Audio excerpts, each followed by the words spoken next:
Okay, we'll resume, and I hope this problem makes sense. I would start this problem in your notes. You might see something similar on your quiz next week. Actually, right now might be a good moment to talk about the quiz. So we will have a quiz next week. It will be half an hour long. We're going to start it at 6:45, so please arrive on time. It'll be 6:45 to 7:15, and if you get here at 7:10, then you will have 5 minutes to finish your quiz. Make sure you bring a calculator, not your cell phone. And you're not allowed to borrow other people's calculators, so make sure you have your own and it works. You are allowed a note card, a 3x5 note card, on which you can write notes, example problems, formulas, whatever you want to write. Make sure it is a 3x5 card. You have a question? Front and back. Okay, 3x5. I'll be walking around, and if I see you with a piece of paper or a note card that does not look like it's 3x5, I will take it away. If you don't have a note card, you can take a ruler and measure out a piece of paper and cut it down to size. That's fine. It doesn't actually have to be cardstock or anything like that. But I guess you get 30 square inches of space to write notes and things. There on this week's homework page, the homework 2 page, there is kind of a listing or just some notes or details about what you need to know for the quiz. Okay. Questions? Does that include topics? Can you say details? So I kind of said, like, know how to do this or know what this is.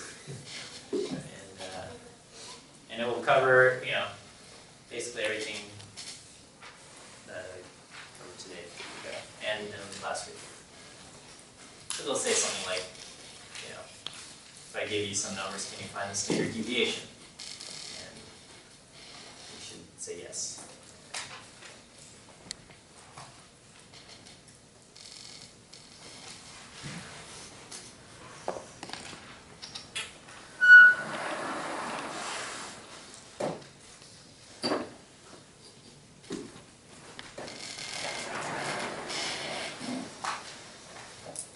Okay, so in your book you have a few problems in sections 3.2 and 3.3 that cover a lot of the probability rules. In section 3.3 of the book, they show you a two-way data table. So it's a summary table showing you this many people have this property in this trait. And I think it's straightforward enough for you to be able to answer the questions on your own as you work through the homework problems. But again, if you have any issues, you can watch the videos that I've posted or ask questions via Facebook or email. I'll be happy to help you out. Okay. Don't be shy. Don't hesitate to ask questions, raise your hand, send me messages or things of that sort. Okay. I guess as I was walking around to just make sure we were working through this last problem, I guess I was surprised by the work of some students, because I feel like these students should have been asking questions.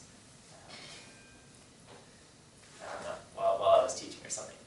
So I'd much rather you ask questions and, quote, slow down the class, and you're not slowing down the class, I say that in quotes. I would much rather you do that than go on thinking you know, or pretending like you know what's going on and not. So I guess before I start more stuff, are there any questions on what we've covered so far?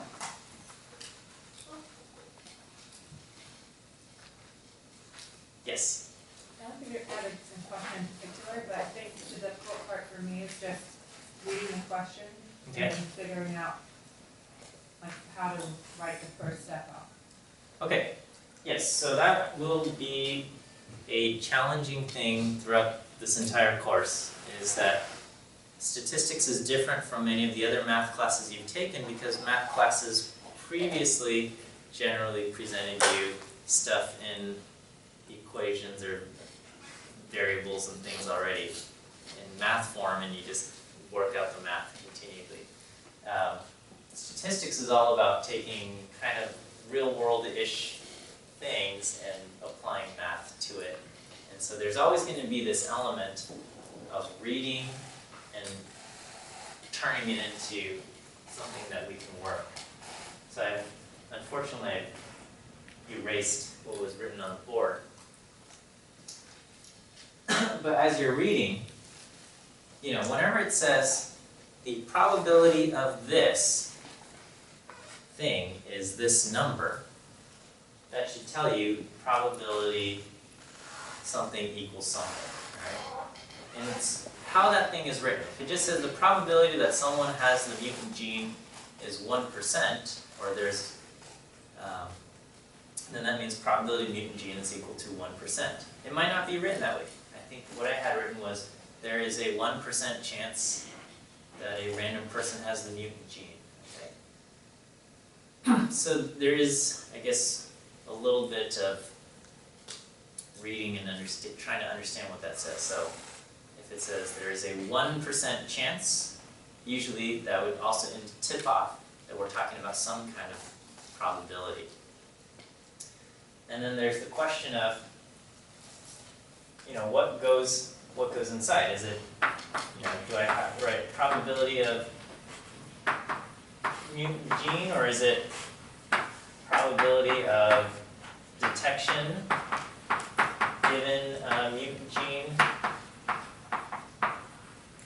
Or should it be probability of mutant gene given detection? Okay. And or is it probability of detection and mutant gene? Okay. These are all very different, and sometimes they're difficult to tell apart. Okay. These ones each have the vertical bar indicating one piece of information is given, and that kind of forms a condition. So this tells us that the piece of information that we know for sure has happened is the mutant gene part. So it is quote, known that someone has the mutant gene.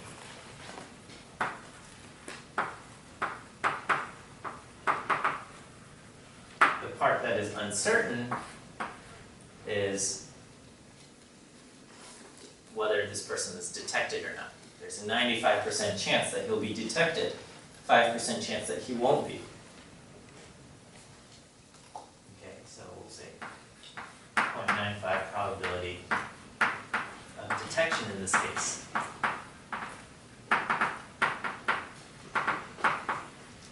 Over here, what is the part that is known? So this says what we do know is that this person was detected. What we don't know is whether this person has the mutant gene or not. Okay? So yeah, you know, all of these things are not going to be written out all nice, super nice. Okay? There's going to be a lot of reading and then saying like, well, what do I know? What don't I know? Okay? And I would say as you do your homework, really pay attention to how things are written and how you're drawing these pieces of information out. Okay? So just pay attention to what you are doing as you're doing it. Okay, so the detection is known. It's known. Right? And over here, it's just saying, if we pick someone at random or whatever, what is the probability of this and this together? It's not, we're not saying if, there's no condition here, okay? So no condition. It's just asking, what is the probability of both?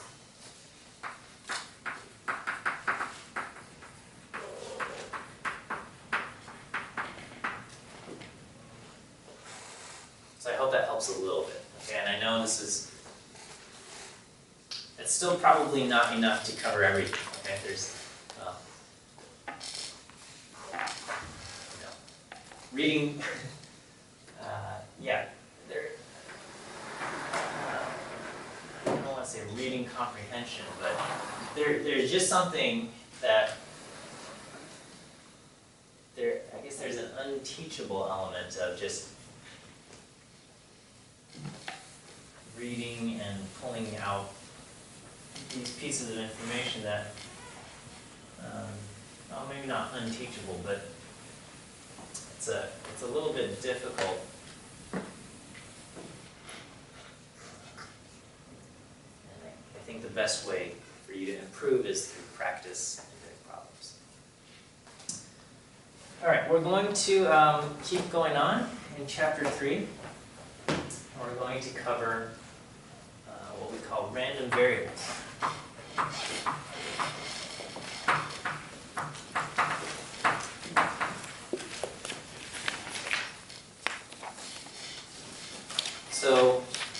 So far we've been talking about probability,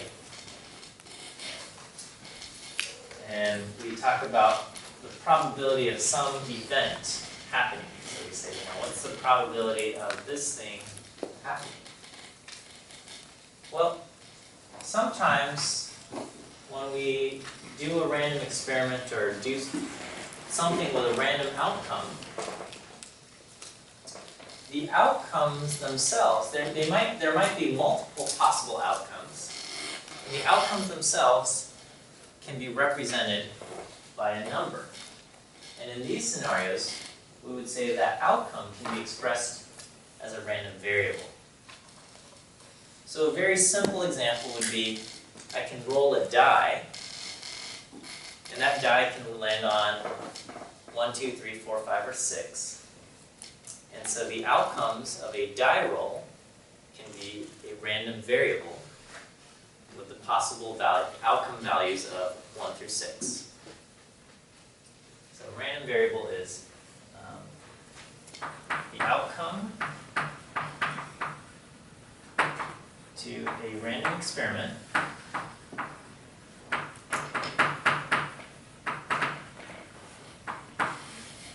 where the outcome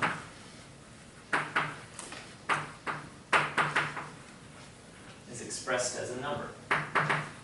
As a number or expressed as a number.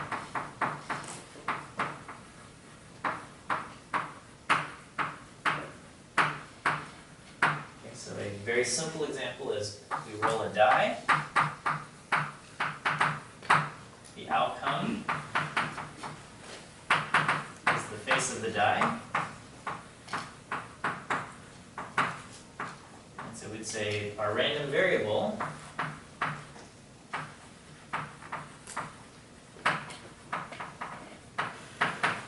can be 1, 2, 3. The values 1 through 6. We can take things that aren't normally numbers and express them as numbers. So I could do a coin flip. And the outcomes are heads or tails. And we can just create some kind of key and say, if it goes heads, we will say it is 1, and tails equals 0. And so the outcome is now numeric. and we have a random variable where the outcome is 0 or 1. Other things can also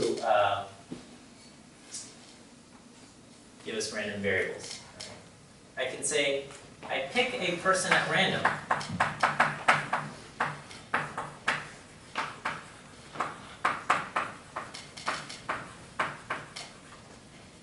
And then I can take basically any numeric aspect of this person. I can say, what is this person's height?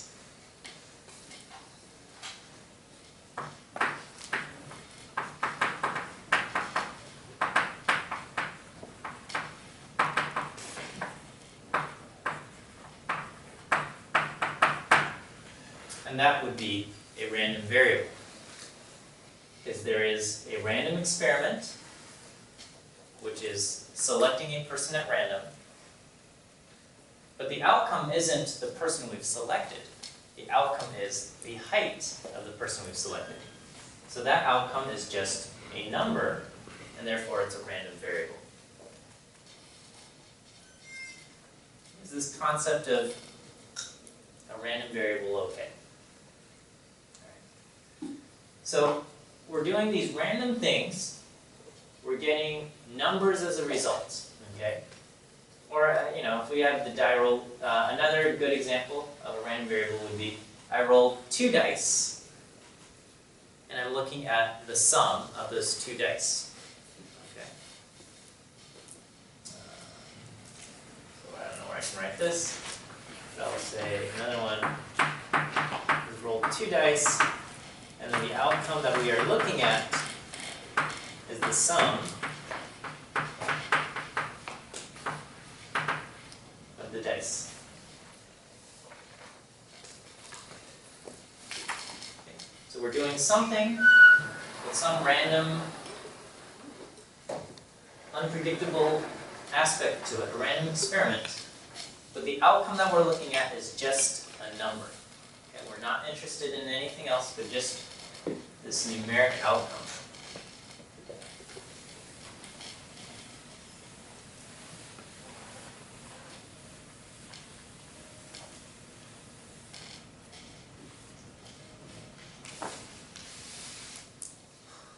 Then we might be interested in the probabilities of these numeric outcomes. Okay? So let's talk about rolling a single die. So we roll a single die, and the outcomes can be 1 through 6.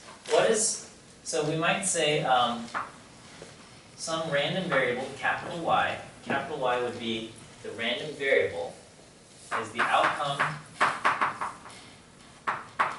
of a single die roll. Okay. What is the probability that the outcome of this single die roll is equal to 0?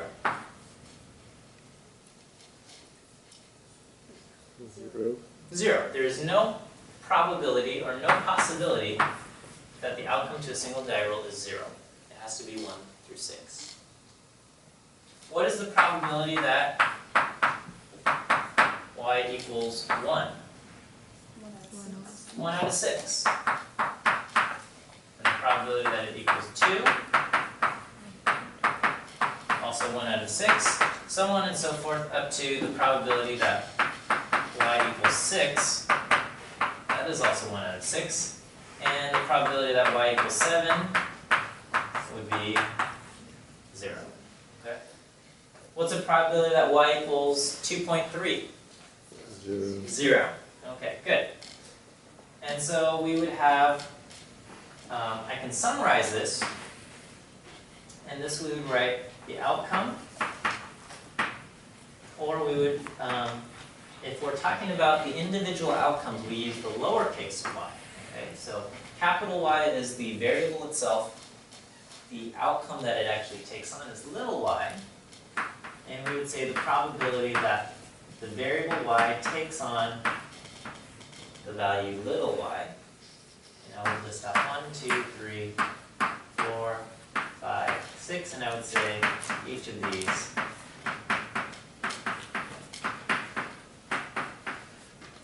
1/6.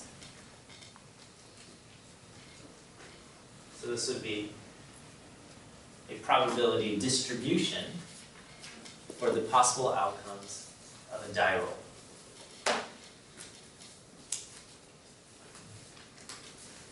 Is that okay? We might ask, what is the mean of y? Okay, what does this even mean? What we're talking about here is that if I were to roll a die an infinite number of times, and every time I rolled it, I recorded what number it landed on, and then I kept a running log, and I took the average after an infinite number of die rolls. Okay, of course we can't do this an infinite number of times, but if I did this many, many, many times, and then I added them up and divided by how many times I've done this, what would be the average die roll? What would be the average of all of these numbers? Okay, that's what we're asking, the mean of y.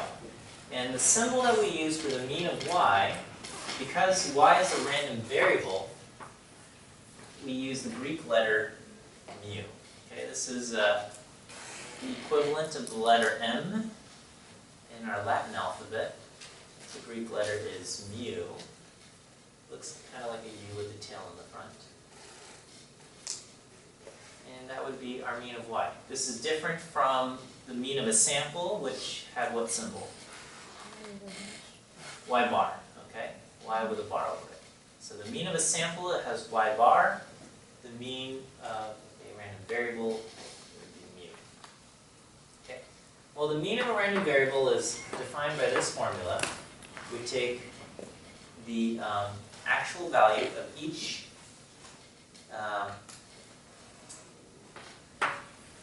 outcome, and we multiply it by the probability of taking on that outcome. Okay, and we do this for all possible outcomes. So for our problem,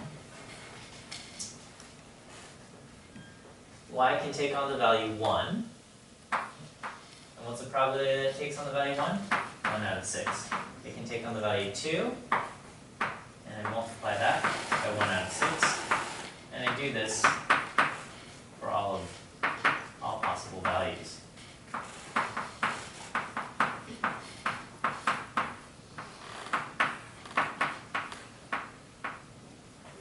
And if I do this, I get 3.5.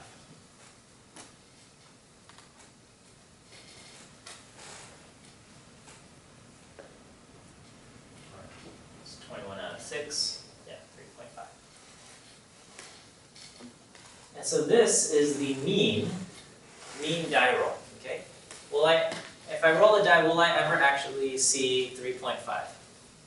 No. Okay. So the mean doesn't have to be a value that it actually is. And it's totally fine that there's a decimal in the mean. That's not a problem. This is just the mean of the long run die rolls. Okay?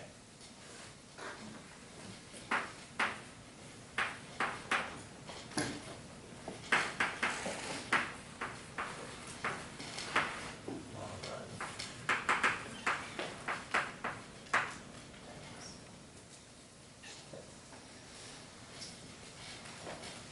Alright, so if we had, alright, let's try another example.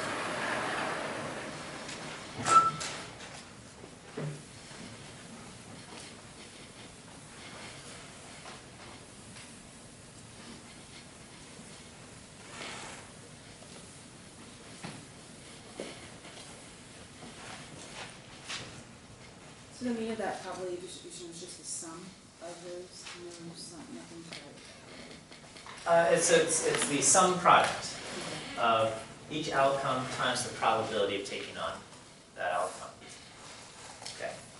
All right. Let's say there is a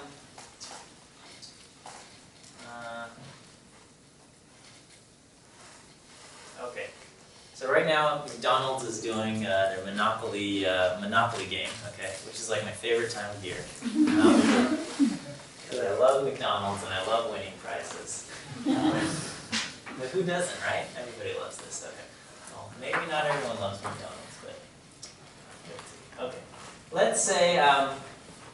Let's say these were the possible things. Okay, you play a game, and the amount of money you win could be 0.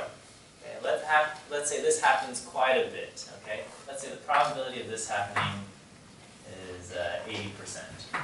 Okay, I'm just making up. This is not necessarily the Monopoly game. Okay, this is some other game. All right, so this would be the outcome, winnings, and this is the probability that we get that. Okay, so most of the time you play the game, you get nothing. Maybe you get a prize that is equivalent, worth $1. So you get like a free cheeseburger. I guess that's $1.29, but anyway, free cheeseburger. Let's say that happens 10% of the time.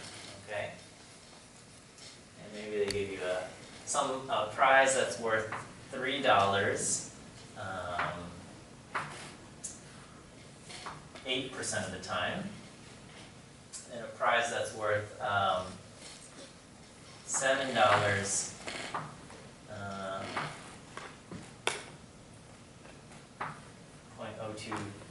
0.029% of the time, okay? And then maybe there's a $100 prize, but that only happens 1 in 1,000. 1 in 1,000 probably. Oh, this doesn't add up. Sorry. 0.019, thank you. Okay, so the total probability of all of our prizes should be 1.0. Okay. All right. What is the mean winnings? So if you decided to go to McDonald's 100 times a day for the next 1,000 years, or whatever, okay? You played the game many, many, many times. Okay. Technically not possible because it always says limited time only, or until prizes run out. There's nothing more disappointing than going to McDonald's on the last day of the promotion. They say they don't have any more coupons. Anyway, let's say you play this. Okay, what is the mean?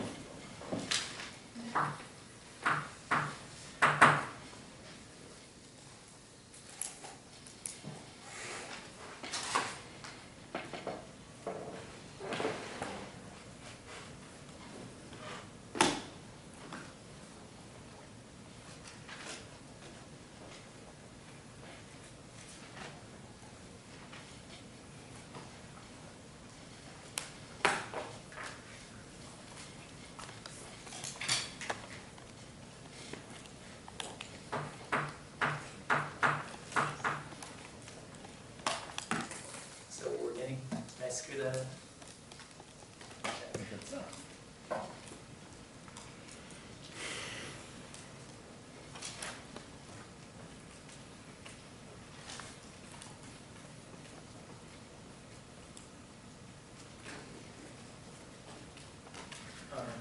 I messed this up.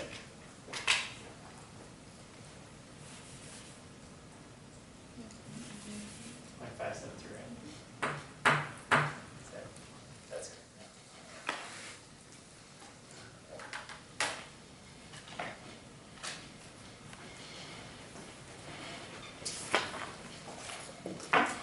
Okay, so this is just mu is equal to 1 times the probability that y is that value.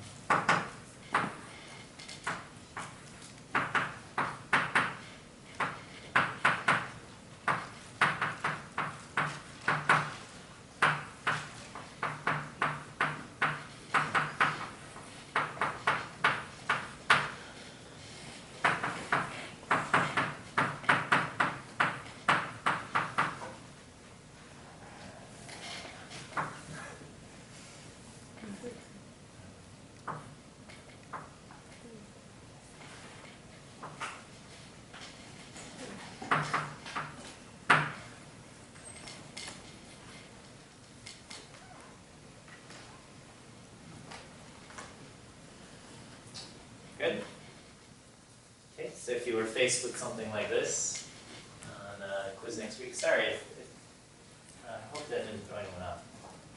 It's not a, that's a stain on the chalkboard, not a decimal there, okay? So if you see something like this next week, we're good? Good.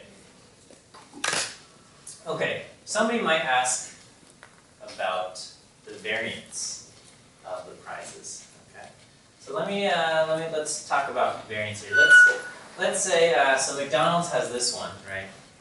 You can win up to $100, even though that happens only 1 in 1,000 chance. Somebody else, some lesser company, I don't know, could offer another game, alright?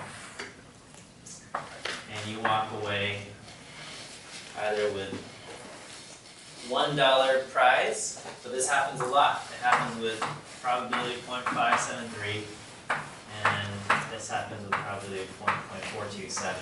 Okay.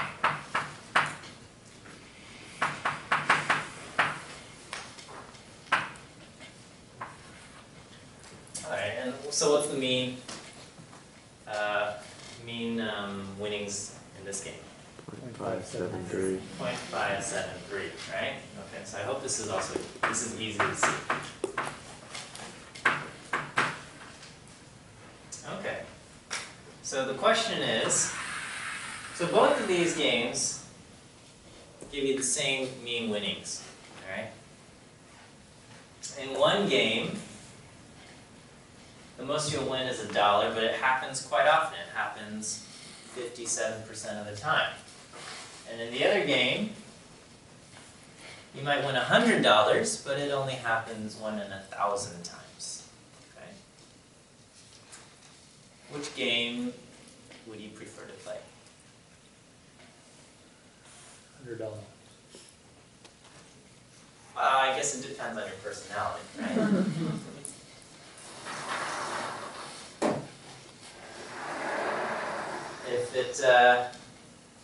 If you want to win big, you got to play the other game, all right? There's no sense in playing this game because the upside is just $1, okay? That's the most you can win.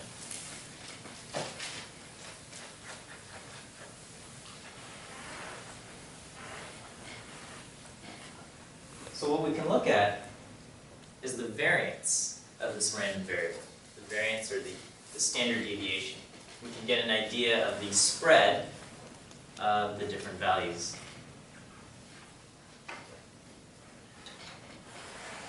So,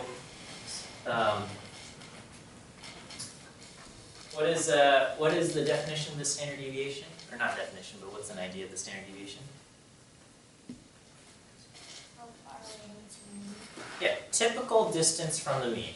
Okay, and that's going to apply here also. Okay, but to get the standard deviation, we square that distance from the mean, and then we kind of sort of take the average, but not really.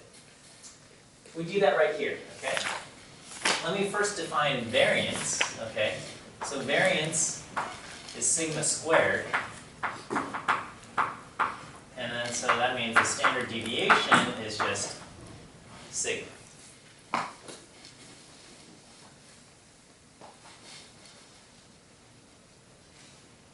And the standard deviation is always positive. Always positive. So if the variance is sigma squared, okay? Sigma squared, the definition for the variance is we take the distance of each value from the mean. So the first step is finding the mean, and we take that distance and we square it, but then we kind of weight it based on its probability. So we multiply that by the probability that y takes on that value. Okay, so this is kind of like the weighted average, sort of the squared distance from the mean. Can we kind of see that in the formula? Good. Okay, and then to get the standard deviation, we would just take the square root of that. Okay, so let's find the variance for the fun game. I don't know about the fun game, but the variance where we can potentially win $100, all right? So we found the mean to be 0.573. Okay, so I would take each value that y can take on. So y minus 0.573, so you might get 0, and that's, we square that distance, and we multiply it by the probability of 0, which is 0.8. And then I do this for the other values, and I can take on 1 minus 0.573. I square that distance, and I multiply it by the probability of that, which is 10%. And then I can take on the value 3. I find that distance from the mean, multiplied by the probability of that. And lastly, 100 minus 0.573 squared times 0.001. I think you skipped. Did I skip something? Oh, the 7. Yeah. Okay, plus 7 minus 0.573. So don't make dumb mistakes on the quiz. And then for the 3, you used 7. Did I use something stupid? Yeah, okay. Alright. It's hard if you're alright. Okay, so anyway, we won't bother with this. Alright. But I'll just tell you the number here is going to be quite large. Largely because of this thing. 100 minus 0.573 is practically 100. It's 99 point something. And if I square that, I get a big number. And even if I multiply it by 0.001, this number is still, this number all by itself is 9.886. So that's going to contribute kind of a lot to our variance, overall variance. Okay, just this one element by itself. On the other hand, the other game, why don't you guys try to find the variance and the standard deviation of that game. So the first one probably a little tedious to do. But go ahead and do it for the other one.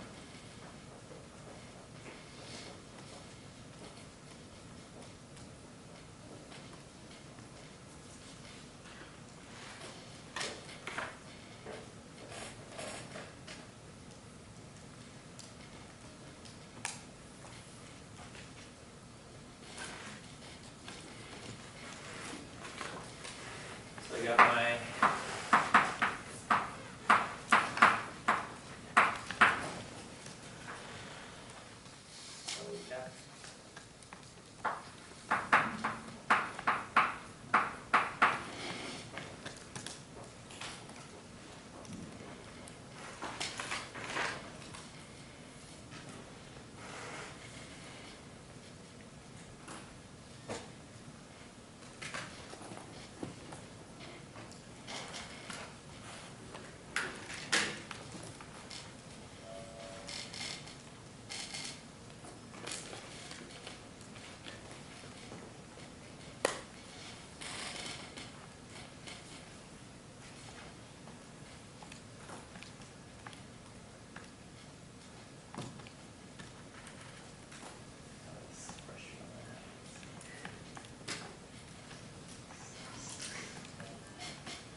So for the other game, we would take each value, 0. We found the mean to be 0.573 already. So I square this distance and I multiply the probability of getting 0. And then I take the other possibility of winning $1, subtract off the mean, square that distance, and I multiply the probability of getting that. And if I did my calculations correctly, and it's possible that I messed up, Is it I get that. 4.22? did I, what? It's 0.427, not 23. Oh.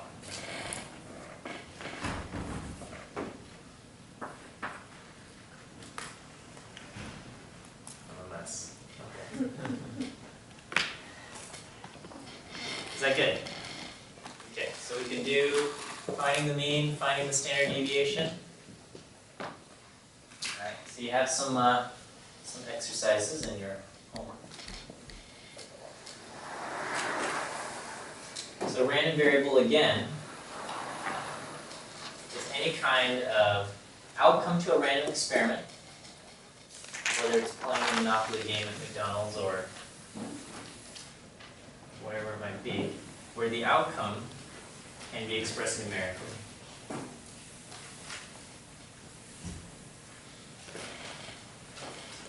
So the random variable is always like a kind of game, so that's how we can recognize it.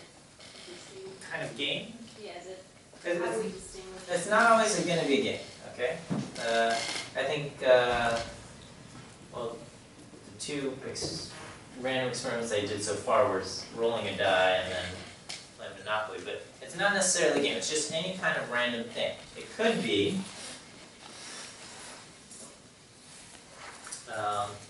a married couple decides to have 5 children. What is decides to have 5 children, what's the probability distribution of the number of girls this married couple can have? Okay, so I could say, a couple decides to have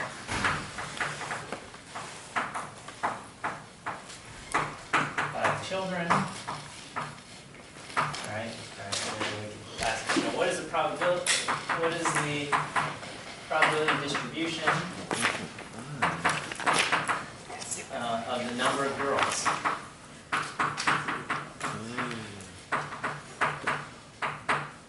They have, okay. So potentially, the number of girls that this couple has could be anywhere from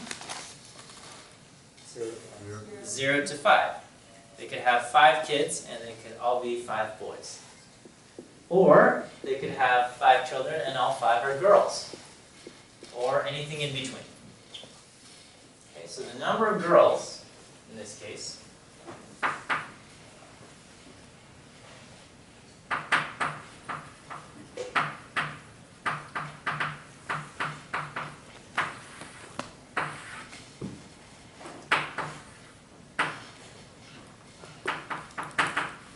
could be 0, 1, 2, 3, 4, or 5. Okay. So this would be a random variable. Okay. Not exactly a game. Somebody might say so, but it's not exactly a game. It's just a random thing. Okay. You're gonna have 5 kids. Maybe that decision is not random, but whether the child is a boy or girl at this point in time is generally considered a random event. Okay. Anyone watch Gattaca? It's like old school 90s movie with Ethan Hawke. There's all sorts of, questions of eugenics and determining the sex of your child, which I guess is potentially possible at this point in time, but very uncommon. So anyway, we can talk about what's the probability that this couple gets has 5 girls or 3 girls or 2 girls or whatever. Okay. Do we know the probability numbers that go over here? Can we find them? So let's make the assumption that for any one child, the probability of having a girl is 0.5. So the probability of having a girl for one child is 0.5.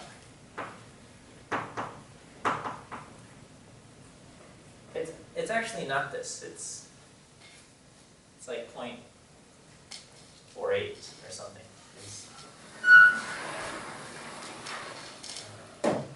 Boys are generally born more frequently than girls. Well, actually, so let's use that. Sorry to mess up your notes. So we'll say the probability that a child is born a girl, we'll say is 0.48. It's not fully understood why, but if you go to hospitals and look at birth records, and not that there's any kind of manipulation going on. Okay, so even in